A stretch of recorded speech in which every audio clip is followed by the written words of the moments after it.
welcome all of you to this talk on Shrimad Gita और हमारा जीवन. एक्चुअली मेरे को हिंदी में बोलना है. So I'm actually supposed to speak in Hindi. Till date I have never spoken in Hindi. I have always spoken in English. So it has become my habit. So I welcome all of you to this session on this lecture on Bhagavad Gita and our life. So I have prepared a plan how I will be delivering these classes. So initially I will explain the background and the subject matter of studying Bhagavad Gita. So there is a system of studying the Shastras in the Vedic system. So we will follow that particular methodology. So I will explain to you about that methodology. So whenever we study Shastra, we perform Mangalacharan or auspicious invocations. So I will speak some verses of Mangalacharan.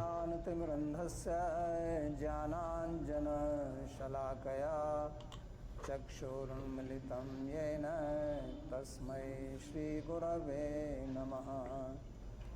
वन्देऽहं श्रीगुरोः श्रीयुतपदकमलं श्रीगुरून् वैष्णवांश्च श्रीरूपं साग्रजातं सहगणरघुनाथान्वितं तं सजीवं साद्वतं सावधूतं परिजनसहितं श्रीकृष्णचैतन्यदेवं श्रीराधा कृष्णपादान् सहगणललिता श्रीविशाखान्वितांश्च. हे कृष्णा करुणा सिन्धो दीनबन्धो जगत्पते गोपेश गोपिकान्त राधाकान्त नमोस्तुते. तप्त कांचन गौरांगी राधे वृंदावनेश्वरी वृषभानुसुते देवी प्रणमामि हरिप्रिये. नमो महावदान्याय कृष्ण प्रेम प्रदायिने कृष्णाय कृष्ण चैतन्य नाम्ने गौरत्विषे नमः. पंचतत्वात्मकं कृष्णं भक्तरूपस्वरूपकं भक्तावतारं भक्ताख्यं नमामि भक्तशक्तिकं. श्रीकृष्ण चैतन्य प्रभु नित्यानंदा श्री अद्वैत गदाधर श्रीवासदि गौर भक्त वृंदा. हरे कृष्णा कृष्णा कृष्णा हरे हरे हरे राम राम राम हरे हरे.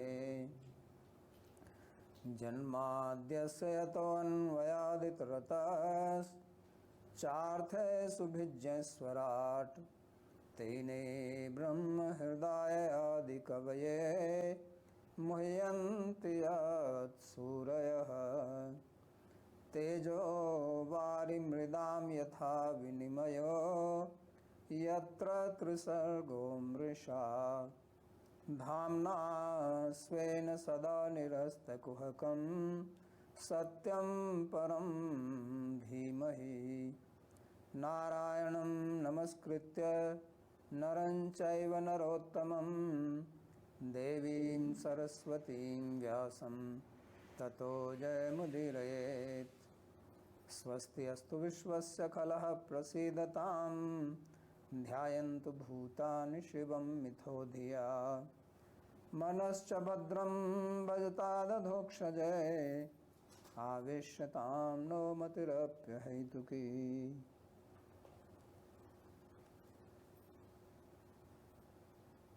तो मंगलाचरण So Mangalacharan means auspicious invocations to have acharan or behave in Mangal auspicious way. इसका मतलब होता है शुभ कार्य, यानी कि मंगल आचरण It means any auspicious activity. So when we perform Mangalacharan, we get two results. One is removal of obstacles and one is completion of the task. So we have a darshana or subject called Nyaya. There it is explained about Mangalacharan, and that section is called Mangalvad. So there it has been established by a lot of Purva Paksha and Uttar Paksha why Mangalacharan should be performed and what is its advantage and why there is a tradition of performing Mangalacharan. So that is a tradition in the Vedic system, and it is very necessary to perform Mangalacharan to remember Bhagavan and to obtain his blessings before beginning any auspicious activity. So first of all, I will tell you about 18 fields of knowledge in the Indian educational system. Vidya or knowledge, Vidya means from where we get knowledge. It comes from the root vid, by which we get the word Ved also. We also have the word Vidyalaya or school. So our human form is different from the other forms of life, because in this human form we can obtain knowledge, and the Indian Vedic system is so glorious because their education has been given the topmost place. There are many streams of education, but primarily they have been divided into 18 forms. So in this slide we can read the 18 Vidyas or 18 streams of education.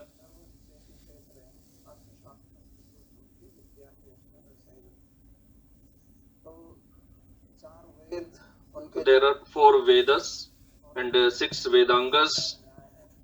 Then there is Mimamsa and Nyaya, Dharma Shastra and 18 Puranas. There is Ayurved, Dhanurved and Gandharva Ved and Artha Shastra. These are the 18 primary streams of education. The 18 number is extremely important. Even Bhagavad Gita has 18 chapters. The Mahabharata war in Kurukshetra also went on for 18 days. Mahabharata also has 18 parvas or sections, and there are 18 divisions of education. So counting is from 1 to 9. If we add 1 and 8, we get 9. So these 18 streams of education make a person complete. So we will not get into the details of these 18 divisions of knowledge education. Bhagavad Gita contains the essence of all the 18 Vidyas. So the reason I explained about these 18 Vidyas is that why Bhagavad Gita is so important. Bhagavad Gita has emanated from the lips of Bhagavan himself.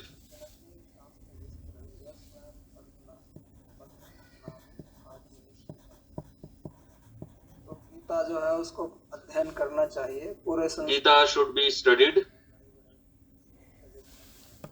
All the major religions of the world, they don't have any single scripture which can be compared to Bhagavad Gita.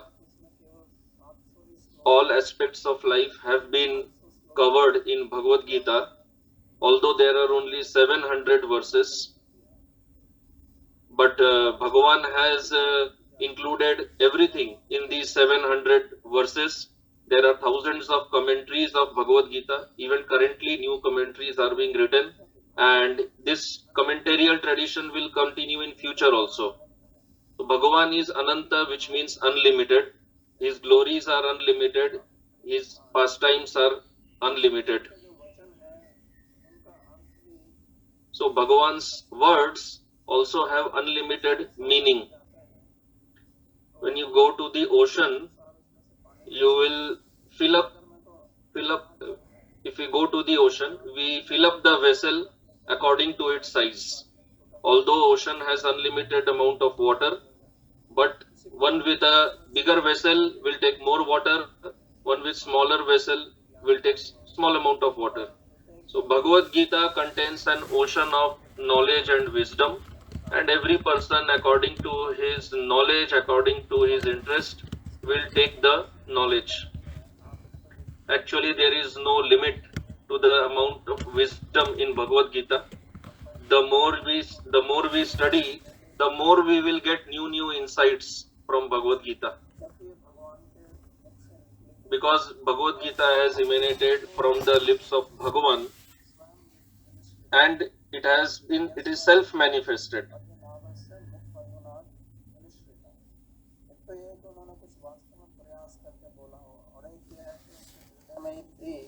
So Bhagavan did not make any separate effort to speak Bhagavad Gita. This is the knowledge of his heart, and it just appeared automatically from him. So Bhagavad Gita self-manifested from Bhagavan to give knowledge to his devotee.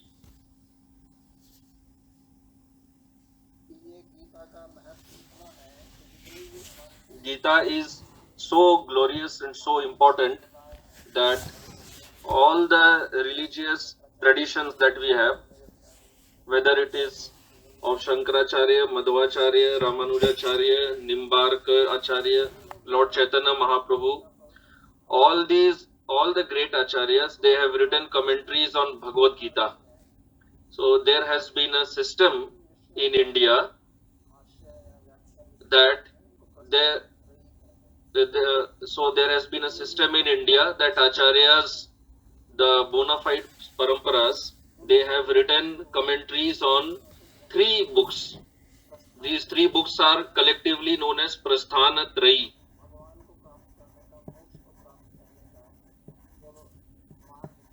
Prasthana-trayi is the highway road to achieve Bhagavan or to achieve moksha, which means liberation. So Prasthana-trayi is the royal road. It is Raj Marga or the highway.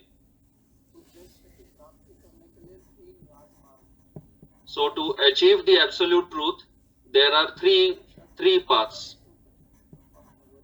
Upanishad, Brahma Sutra, and Bhagavad Gita. So the final part of Vedas, the ultimate part, is known as Vedanta, and Vedanta's another name is Upanishads, and there are 10 principal Upanishads, although there are 108 Upanishads, and there are more than that also. Earlier there were 1180 Upanishads, but currently around 220 are available, others have been lost. Out of these 220, 10 are principal Upanishads, and there are commentaries on these Upanishads. So because it is very difficult to understand Upanishads, Sri Vyasadeva, who divided the Vedas, wrote Mahabharata and Puranas. He included the essence of all the Upanishads in Brahma Sutra, which is also called Vedanta Sutra. So the meaning of Upanishads has been harmonized in Brahma Sutra. But Brahma Sutras are very small. Sutra means like a thread. Okay, it is as thin as a thread. So to understand the sutra, we need explanations, which are commentaries.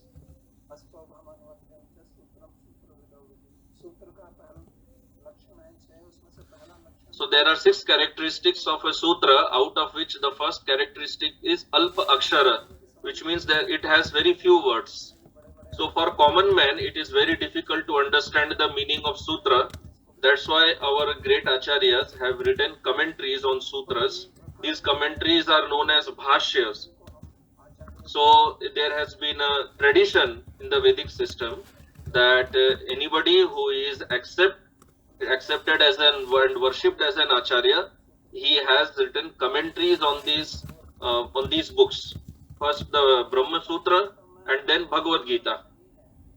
Bhagavad Gita, which is actually not an Upanishad, rather it is a part of the Mahabharata, But Gita is also known as Gita Upanishad because it is the essence of the Upanishads. Vedas have appeared from the mouth of Bhagavan.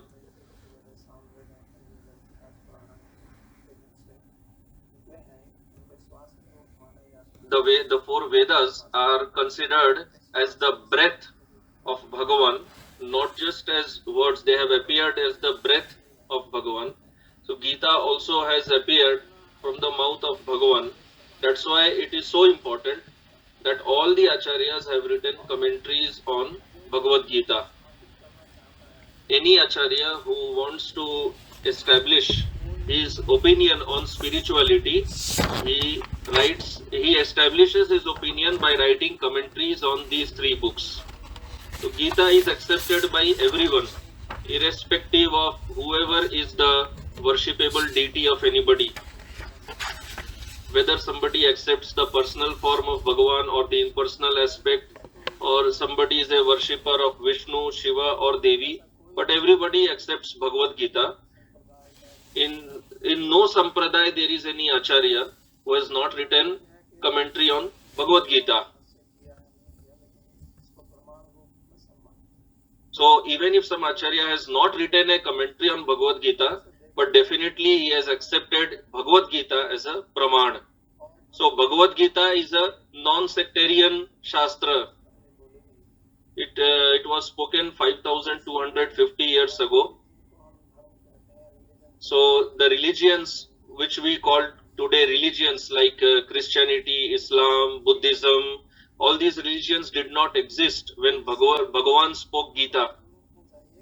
From this we also understand that Bhagavad Gita is not just for Hindus. Today it is widely accepted that Bhagavad Gita is a Hindu scripture, but that is not true. Bhagavad Gita is a scripture for every human being. The teachings that Bhagavan has imparted in Bhagavad Gita are useful for every person. Nowadays, many people in India oppose whether we should teach Gita in schools or not because it is a Hindu scripture, but this reveals their narrow-mindedness. Because they have not studied Bhagavad Gita, they don't understand that there is nothing in Bhagavad Gita which is against any religion. In fact, anything good which exists in any religion is actually in Bhagavad Gita. Bhagavad Gita contains such pearls of wisdom which are not to be found anywhere else. That is why every person should study Bhagavad Gita, and I will speak more on why we should study Bhagavad Gita. So Bhagavad Gita is in the Smriti section of the Prasthanatrayi. Another point is that all the scriptures that we have, they follow a system. This system contains 2 points of view.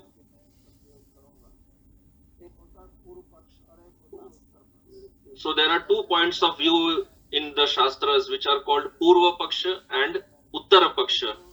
Like currently we see in Parliament that there are 2 sections in Parliament, ruling and opposition party. So there is a left wing and a right wing. Similarly, in our Shastras don't speak one-sided. There is liberty to ask questions in Shastras. We will see in Bhagavad Gita also that time to time Arjun keeps asking questions to Bhagavan.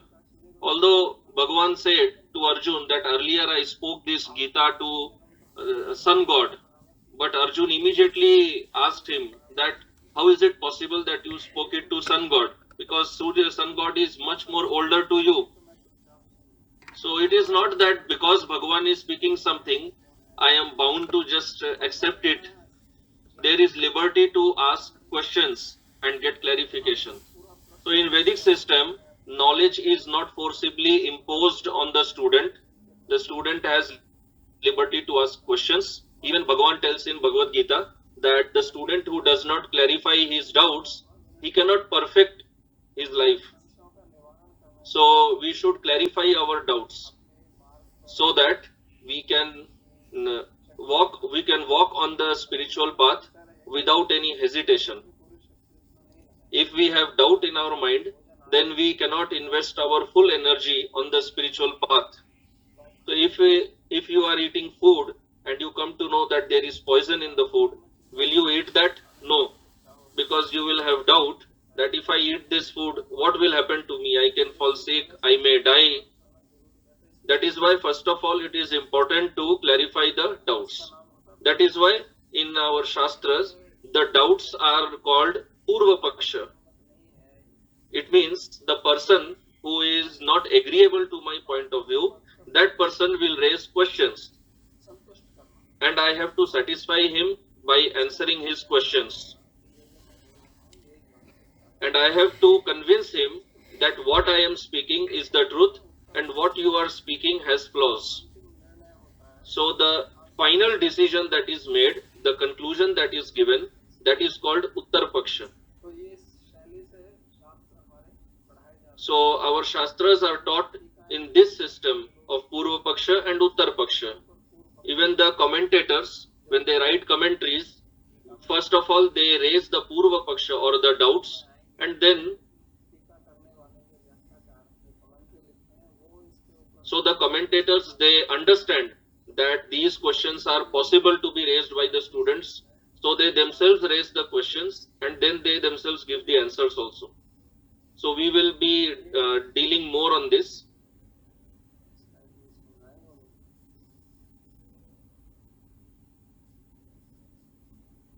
चतुष्टय। तो जो भी ग्रंथ लिखा जाता है, जैसे आजकल जो पुस्तक लिखते हैं, तो पुस्तक लिखने के बाद में फिर वो उसके ऊपर एक इंट्रोडक्शन लिखते हैं. So whenever somebody writes a book, he writes an introduction to the book. Introduction means the subject matter of the book. In Sanskrit, it is called Bhumika.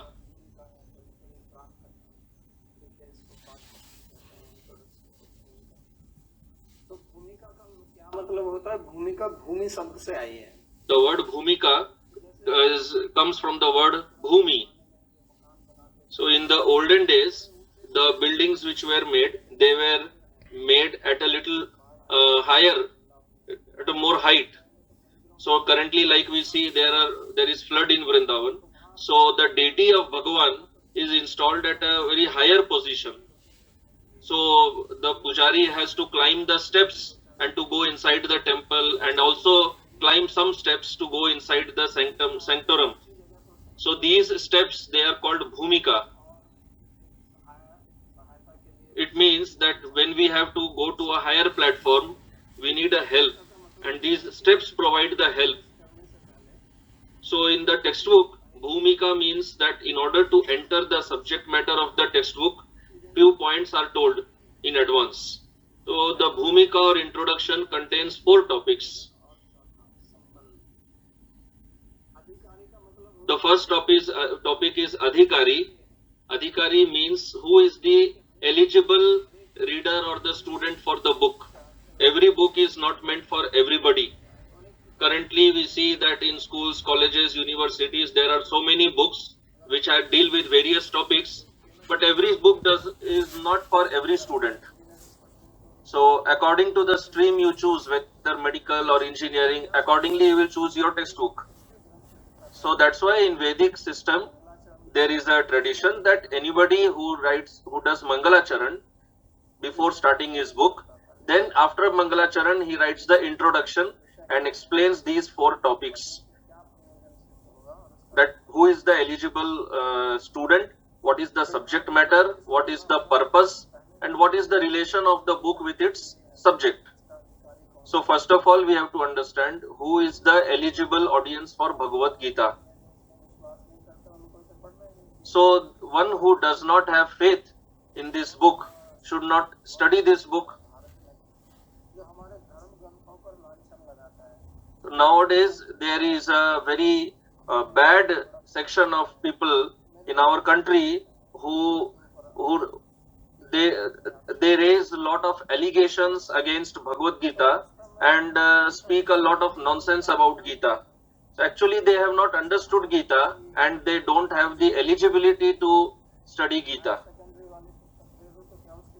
So if a lower grade student is given a textbook of a higher grade, he will not be able to understand.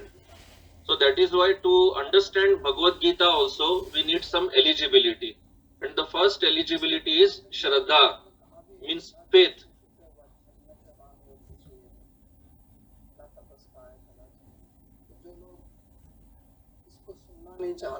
Those people who do not want to hear Bhagavad Gita, who do not want to study Gita, according to Bhagavan, they should not be told Bhagavad Gita. And Bhagavan says that one who is envious of me, he should also not study Bhagavad Gita, because from even while studying Bhagavad Gita, he will simply be envious of me, and it will cause his degradation. He will fall down further, because Shastra says that one who finds fault in Bhagavan, he falls down. So there will be no harm to Bhagavan, there will be no harm to Gita. It is for the benefit of the audience only that it is said that only one who is faithful, he only should study Bhagavad Gita. So one who is inquisitive, one who is faithful, Bhagavad Gita is for him. Bhagavad Gita is not for any Hindu, Muslim or anybody, but any human being who is inquisitive and who has interest in studying Gita, Bhagavad Gita is for him. So second point is Vishaya, is the subject. As such, there are many subjects in Bhagavad Gita, but primarily they have been divided into 5 categories. First, there is explanation of Ishwar or God. Second is the Jiva or the spirit soul, that is we, who are we. It contains explanation of Prakriti or material nature, that this material world which is made of material elements, what it is. It contains explanation of Samay, or which means time. So that is very important because our life is moving ahead according to time. All our activities are within the boundary of time. And the final topic in Gita is karma or action. So primarily Bhagavad Gita contains explanation of these 5 topics, and all the 5 are very important. So we may think that what is the use of understanding ourselves? It is very important, because if I don't understand myself, I will remain in ignorance. Every person wants to be happy.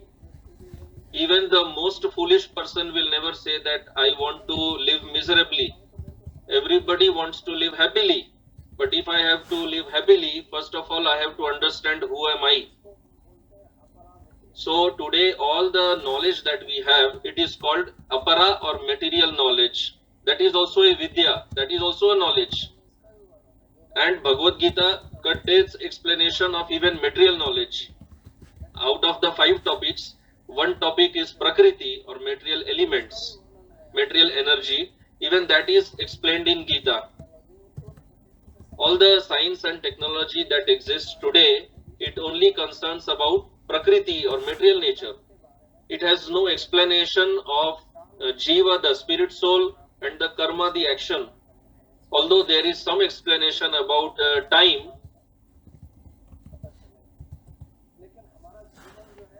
but our life revolves around, our life is made of these 4 topics. We are the Jiva, and the material world is being run by Bhagavan or God, and we cannot move outside the boundaries of time. And there is karma, any action that we perform, it gives a reaction. Like on earth there is gravitational force, and gravitational force applies on us. We can go anywhere on earth, but we are affected by gravity. We are bound by the law of gravity. If we stand on the roof, and if we move a little bit outside the boundary, we will fall down. Whether we have faith or not that we will fall down, but we will surely fall down, because the law applies on us.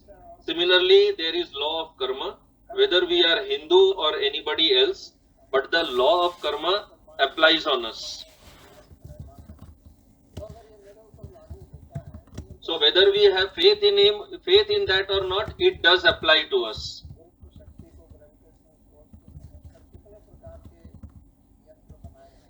So many instruments have been invented by understanding the law of gravity, and we have taken so much advantage of those technological instruments. Similarly, Bhagavan goes very deep into explaining these topics in Bhagavad Gita. So Bhagavan says that I will explain karma in such a way that you will go beyond inauspiciousness. So whatever karma we perform, we will definitely get its result.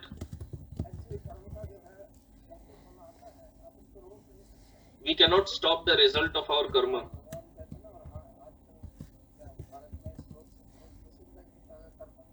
So this Karmanyevadhikaraste verse is very famous in India. We know its first line, but we don't know its second line, and we don't understand the meaning of even the first line properly. So we have the adhikar in karma, but what about the fruit? So when it comes to the fruit of karma, there is involvement of Ishwar or God. So that's why we have to understand God also. Otherwise, why is it that we don't get success in every action that we perform? If the fruit of action would have been in my control, then I would have been successful in every activity. Every person would have been successful. But that is not the reality. Sometimes we succeed, sometimes we fail. So that means that there is a higher power above me. Whether I don't, even if I don't accept Bhagavan, at least I have to accept the law of karma. And karma is a material, it is a material element. It does not work on its own. There is somebody needed who will operate that law of karma. Just like when we walk on the road, there are some traffic rules, but the traffic rules have not self-manifested. Somebody has framed those rules. Similarly, the law of karma has not dropped from the sky. Somebody has made it, and whoever has made it, he makes sure that he operates it. Just like when we break the traffic rules, we have to pay a fine. That is why it is very important to understand the law of karma. That is why Gita is extremely important for every person. Why it is very important? It is not for the benefit of Bhagavan. It is for the benefit of the student. Because what we want to obtain in life actually, that is given in Bhagavad Gita, how to become happy.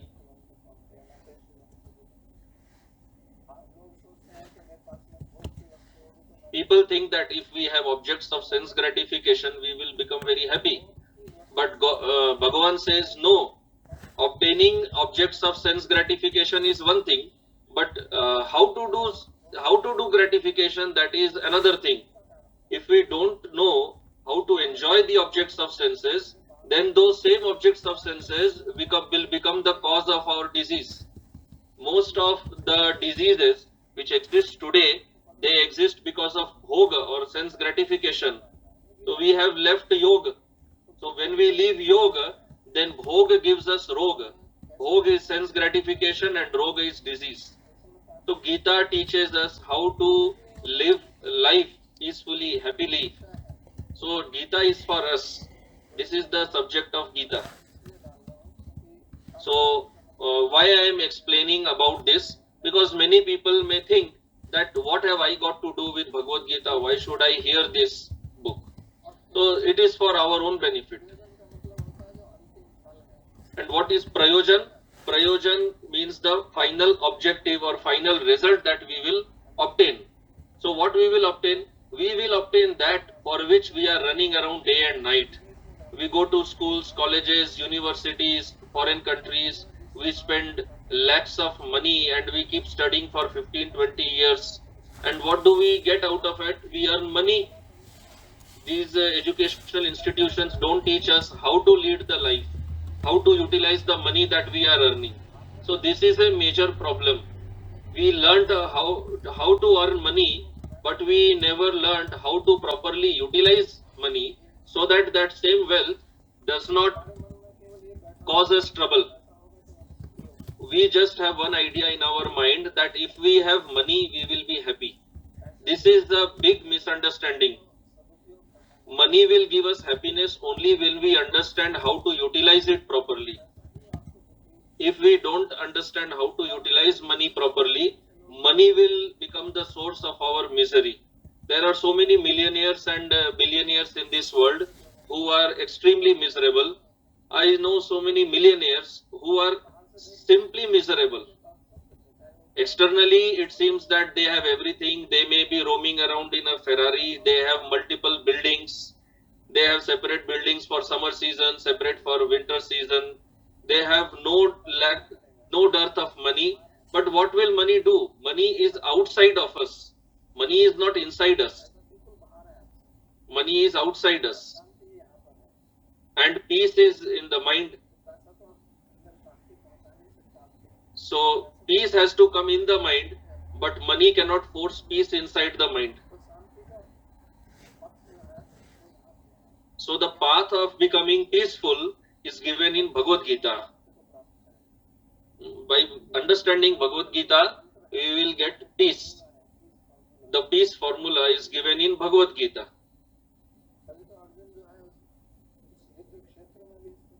That is why on the battlefield of Kurukshetra, Arjun became peaceful after hearing Bhagavad Gita. Earlier he was so miserable.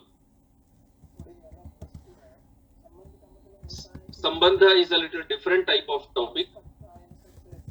It means the relation between the book and the subject matter of the book. This is a new topic which mostly people do not understand. So as I said earlier, that first I will explain the introduction and time to time I will speak on these topics. So we have to understand that there is a shabda or a word and the word carries its meaning. So generally what people called as word meaning, they don't understand. People think that word meaning means by opening a dictionary we get the meaning. Actually, that is not called meaning. So please try to understand this carefully. This is very important. People think that the meaning of the word is another word.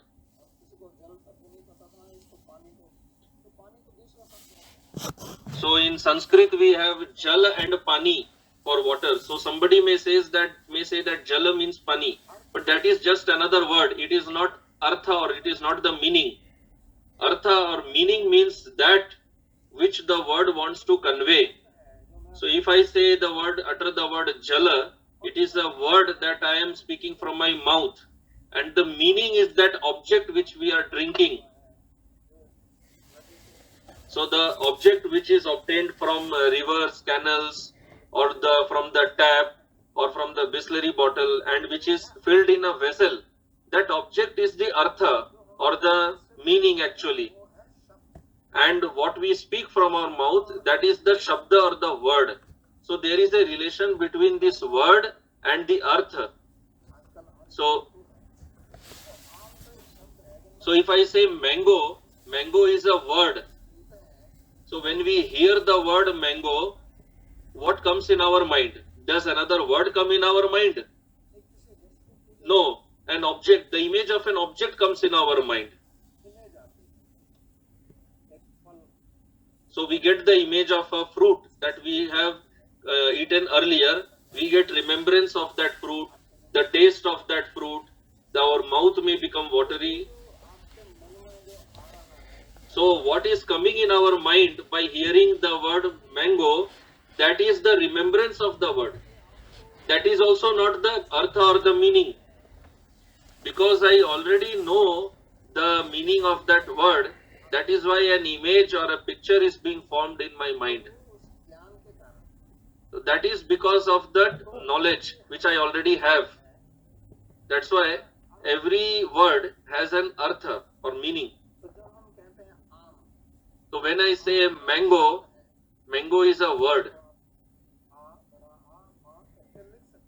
So mango can be written by combining the alphabets. So that is the sound of the word. And the object that we eat, the object that we can see, that we can touch and feel, we cannot touch and feel the word, but we can touch and feel the object. Word can only be heard, word cannot be eaten. What is eaten is that object. So the object that we are eating, the object mango, is actually the meaning of the word mango. So these two are different, but these two have relation, and this relation is known as jnana. So what is jnana?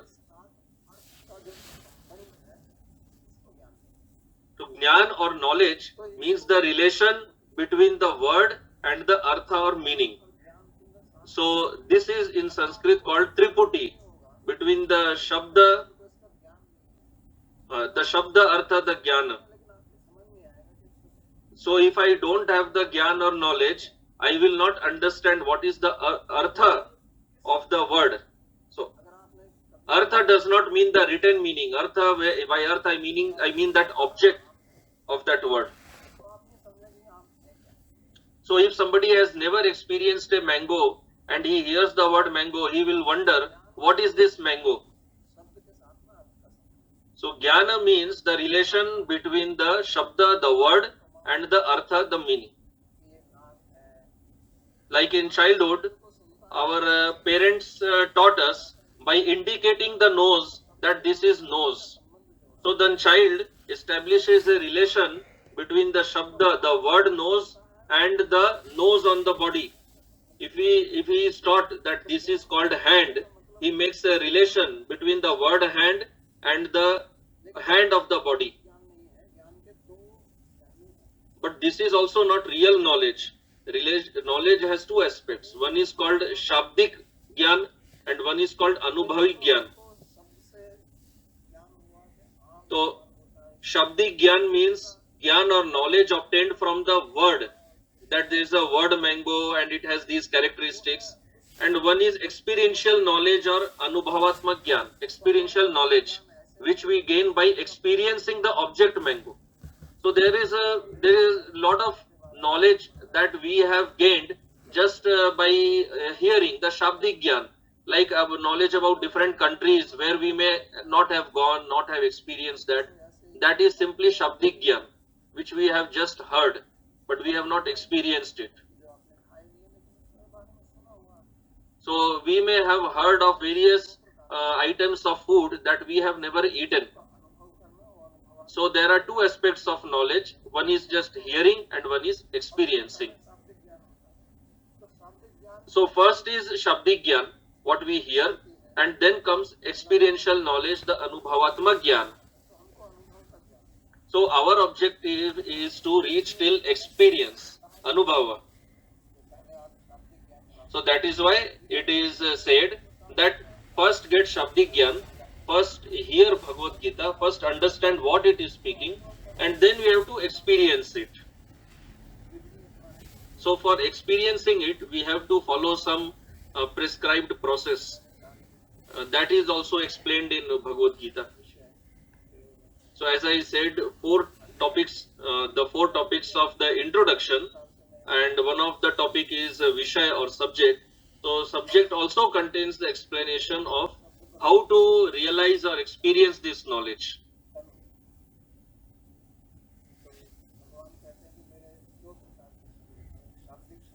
So Bhagavan says that I have two bodies. One is Shabdik, one is the word incarnation, and one is this personal form. So Gita is the word incarnation of Bhagavan, the Shabda Rupa. So Shabda also has energy. Sound has energy. So when we hear any Shabda or sound, so there is some vibration in the body. Even if we don't know its meaning, even if we hear a song and we don't understand the meaning of the song, we may feel nice. Now somebody may say that you don't know the meaning of the song.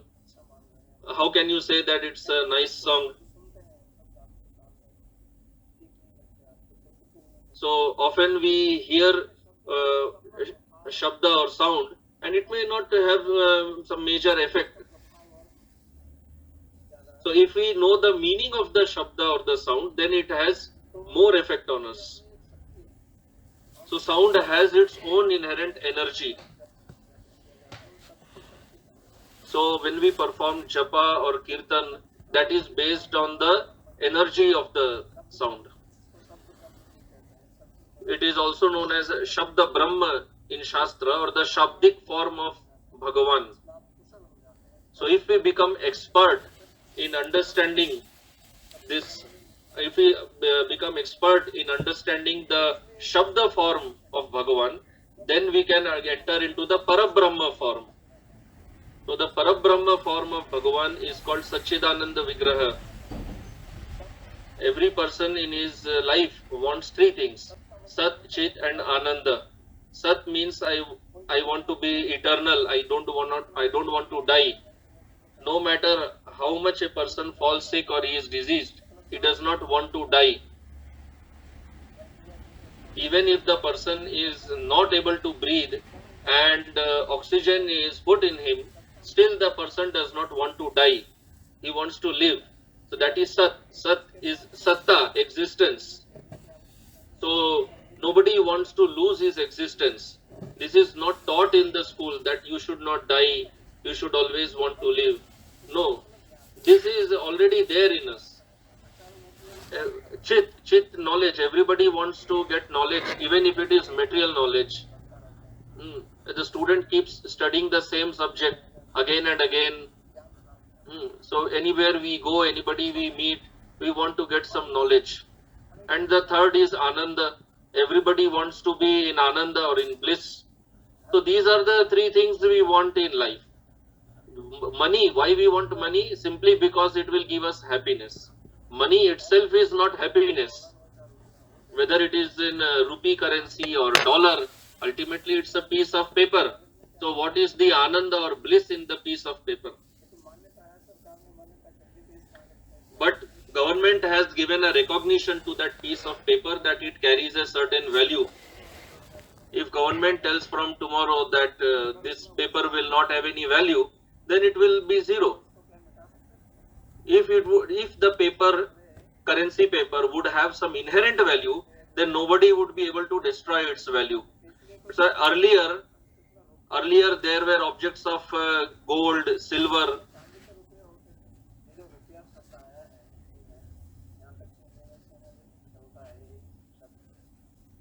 तो ये रुपया कम शब्द है, इसका मतलब चांदी होता है. So the word rupaya that we have in India, it actually comes from silver. So when it comes to gold, silver, then government cannot say that no, now its value is zero, it doesn't carry value. But it can do that for paper. In case of paper, the governor of Reserve Bank issues a promise that this paper carries this much of value. But if the government declares that from next day this paper will not have any value, then the governor of Reserve Bank can't do anything.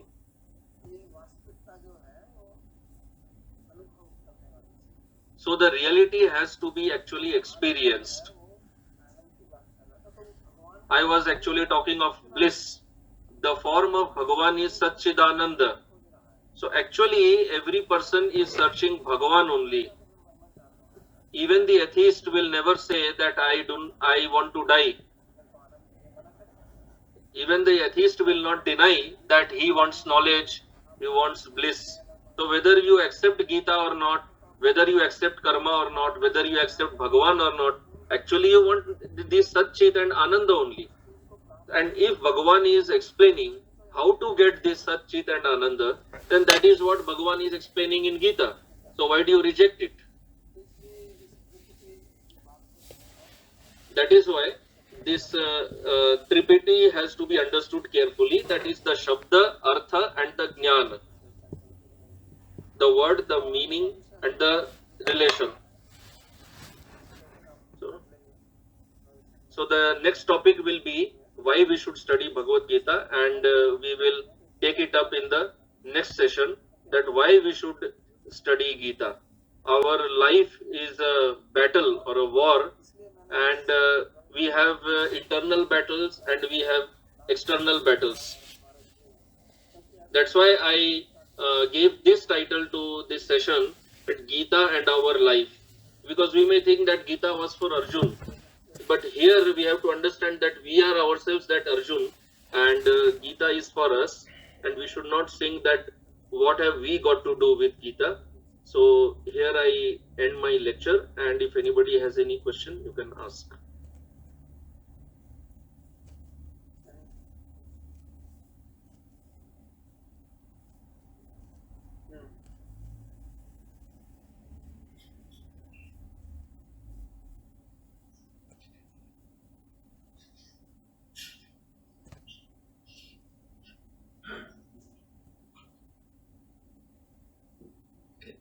प्रकृति और जड़ वस्तु में क्या संबंध है? प्रकृति और जड़ वस्तु एक ही So है. the question is, what is the relation between Prakriti or material nature and Jada Vastu or inert element? So both are same. Jada Vastu or inert element, inert matter is the extension of Prakriti. So just like we make vessels of matter, inert matter, that is also Prakriti only. What is your recommendation for senior citizens to lead a better life? What is your recommendation for senior citizens to lead a better life? तो वही तो ये विषय, उसी के लिए तो भगवत गीता पढ़नी है. So the question, what is your recommendation for senior citizens to lead a better life? So that's what we are going to study here. This is the subject of Bhagavad Gita, our life, how to lead a better life. Gita is meant for that. So this is not this is Bhagavan's recommendation. Study Bhagavad Gita. My recommendation may be wrong, but Bhagavan cannot be wrong. So Bhagavan is all-knowing.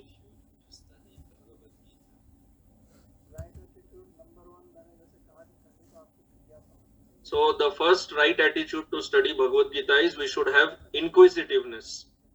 So it is the hunger for knowledge. So in Sanskrit we have this word bhubuksha. In Hindi it is called bhuk, that is hunger. It means the desire to eat. So jignyasa is the thirst for knowledge, the hunger for knowledge. So you should have that hunger for knowledge. Second is shraddha. So if we don't, that is faith. If we don't have faith in the book, then we will not accept its knowledge. So these two are important, inquisitiveness and faith.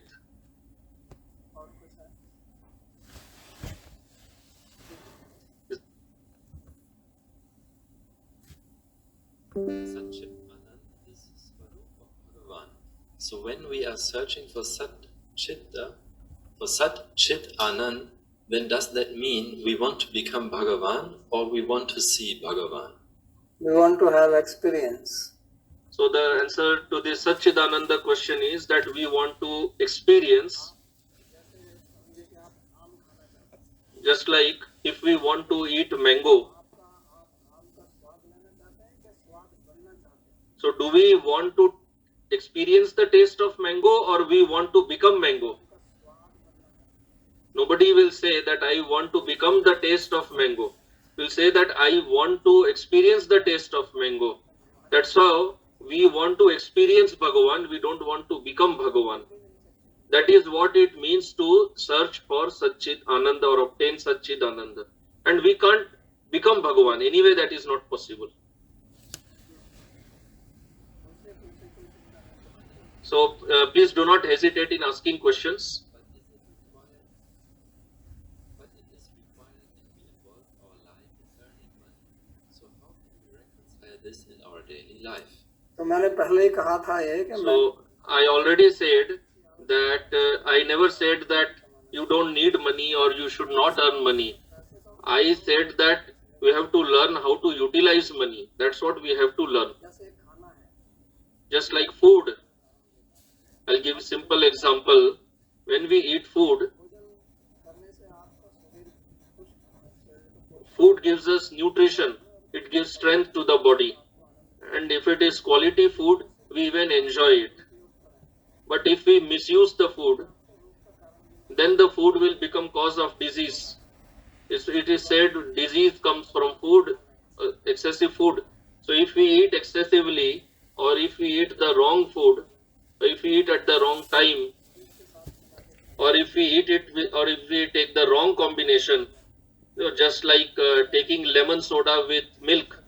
So like this, there are many wrong combinations of food. So then that food will become cause of disease. The food which would have given us nutrition, it will give us disease then. So all the different home remedies, they are ultimately different items of food only. They may be some spices or some other elements of food. They can give strength to our body, they can give nutrition, they can remove disease, but they can even cause disease. Just similarly, money. Actually, there is nothing good or bad in anything. So if we have a knife is good or bad, it will depend on how it is utilized. So there is a use for poison also. The poison which can kill us, even it has some utility. Poison is also used in some medicines. So money is neither good nor bad. So good or bad is inside us, and we have to understand how to utilize objects properly.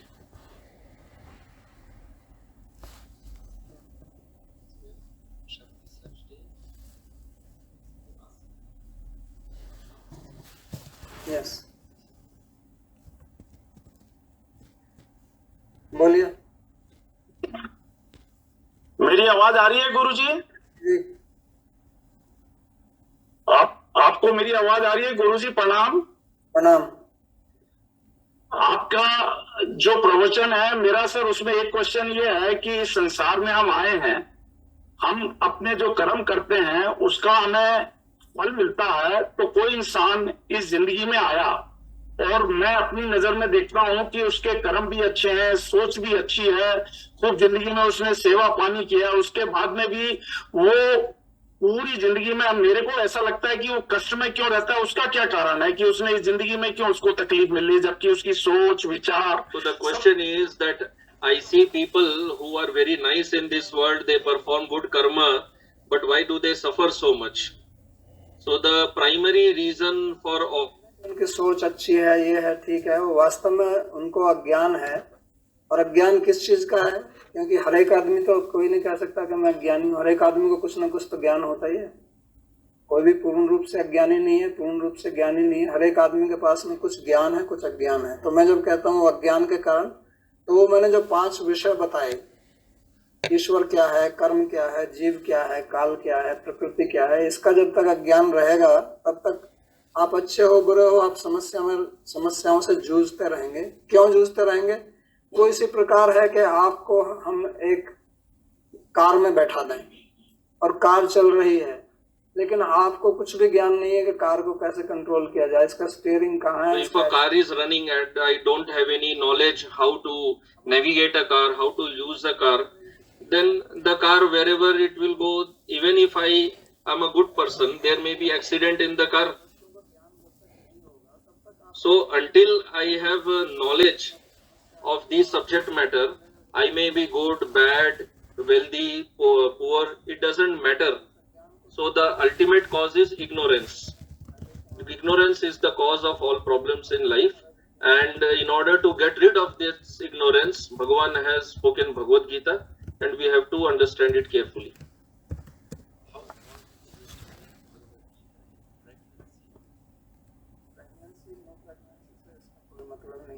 So Bhagavad Gita has nothing to do with pregnancy or not pregnancy. During pregnancy, if you study Bhagavad Gita, it will have effect on your child. So your child will get good consciousness. Even if you do not understand Bhagavad Gita, you can recite Bhagavad Gita.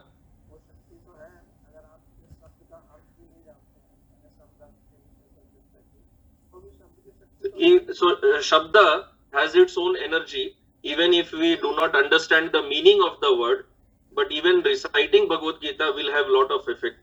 So we should recite Bhagavad Gita. ऐसा है कि मैंने इसी पर मैं चर्चा करता हूँ कि शब्द के अनेक अर्थ होते हैं. Can artha be called Vishay? Can meaning be called subject?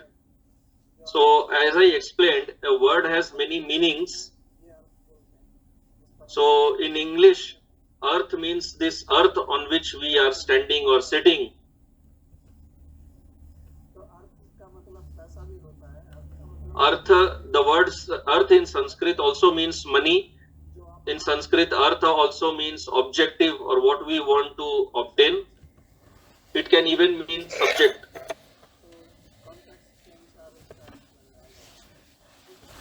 So it depends on the context. What meaning do we take for a certain word? Is there a specific Bhagavad Gita commentary that we could read as Babaji Maharaj teaches in this program? Commentary बहुत है. मैं So there are many commentaries on Bhagavad Gita. If you want to study in Hindi, you can study the Sadhak Sanjeevani of Shri Ram Sukdas ji. I have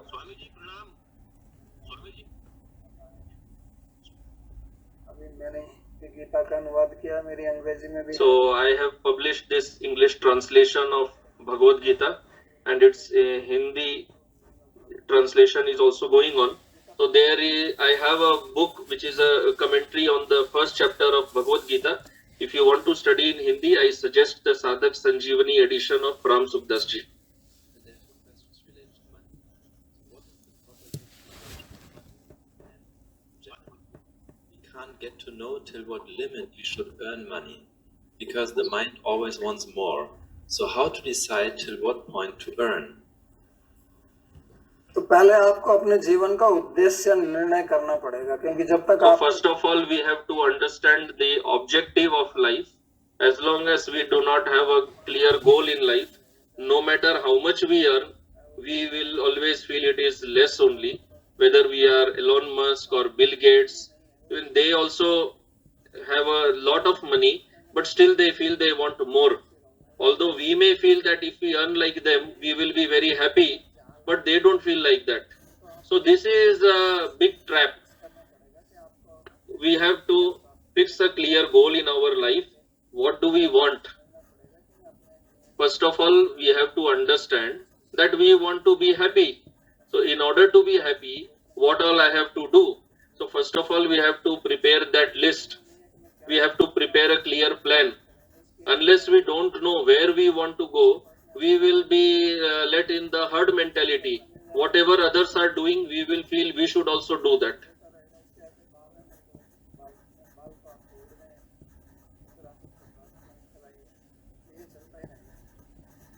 तो अपने उद्देश्य में fix रह जाएंगे तो उसी से आपको आनंद आएगा. वास्तव में आनंद आता है भगवान की भक्ति में. So actually what we want is happiness, and really happiness is obtained in the bhakti of Bhagavan.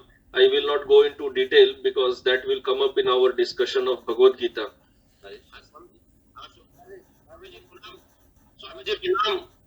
मैं डॉक्टर नरेश शर्मा बोल रहा हूँ स्वामी जी, नोएडा से. बोलिए डॉक्टर नरेश जी. स्वामी जी आपको कोटि कोटि प्रणाम. आप इतना दिव्य ज्ञान हम पर कृपा कर कर हम अपने घर बैठे सुन पा रहे हैं. आपको कोटि कोटि नमन. स्वामी जी आपने कहा, स्वामी जी आपने कहा सत्य चित्त आनंद. तो सत्य का मतलब तो स्वामी जी ट्रूथ बताते हैं. So you told about Sat, Chit and Anand, and you told Sat means existence. Just like you said on ventilator, every person wants to live. So what does Sat mean? Does it mean to live? So there are two words, one is Satya and one is Sat. So you are talking about Satya, but I was talking about Sat. Sat means existence. It comes from the root ats of. It means to be.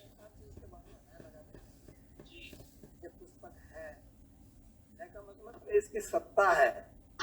जी। ये है यहाँ पर, ये मतलब कोई खाली So to imaginary नहीं है. so the word means to be. So each of us want to be. We want to have our existence. तो एक तो वो ईश्वर है और ईश्वर आनंद है और चित्त स्वामी जी ज्ञान. अच्छा तो ईश्वर ज्ञान है आनंद है और वो है इटर्नल है. जी स्वामी जी. जी स्वामी जी बहुत बहुत प्रणाम. अपनी कृपा और आशीर्वाद बनाए रखना. धन्यवाद सुनने के लिए, और दूसरों को भी सुनाइए, क्योंकि इससे आपका कल्याण होगा. दूसरों को सुनाने से please convey the message of Bhagavad Gita to others also because that will be auspicious for others.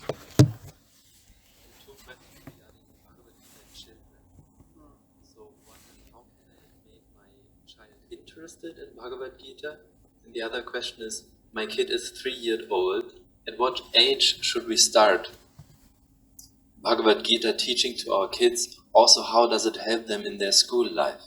तो पहले जो है आप उनको कहानी सुनाइए. So first of all, we should tell stories to children because Bhagavad Gita is a part of Mahabharata. Children like to hear stories, so we should tell him stories from Mahabharata. Mahabharata contains so many stories. In next session, we will discuss about that.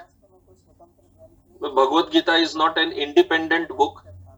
Bhagavad Gita is simply the 18 chapters inside Mahabharata in the Bhishma Parva.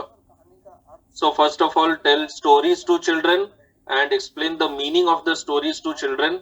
For that you also have to work hard. You should know the meaning of those stories. If you yourself don't know the meaning behind those stories, how will you explain? So first of all, you get knowledge and then you give knowledge. So tell them stories and explain the philosophy behind the stories. I have a small book called Hitopadesh. It contains many stories which will be very interesting for children. It contains stories for tortoise, deer, various animals. Stories are there. But there is a lot of deep wisdom behind those animal stories in Hitopadesh. Like that, there are many stories in Mahabharata also. So you should tell stories to children.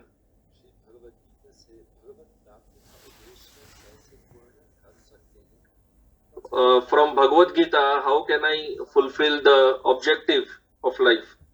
Answer, for that you have to be little patient and hear the classes. From class 7. I want to ask you a question that how many times is necessary for reading the Bhagavad Gita? Your voice is not clear. Sir, how many times is necessary for reading Bhagavad Gita? How many times? Babaji, he is asking how much time is required for one to read through Bhagavad Gita. He is from class 7th of the Jiva public school. How much time? There are 700 slokas, so if you read one sloka every day and understand, it will take 700 days. Okay? Okay, sir. Thanks. Okay, so we'll stop here. Thank you.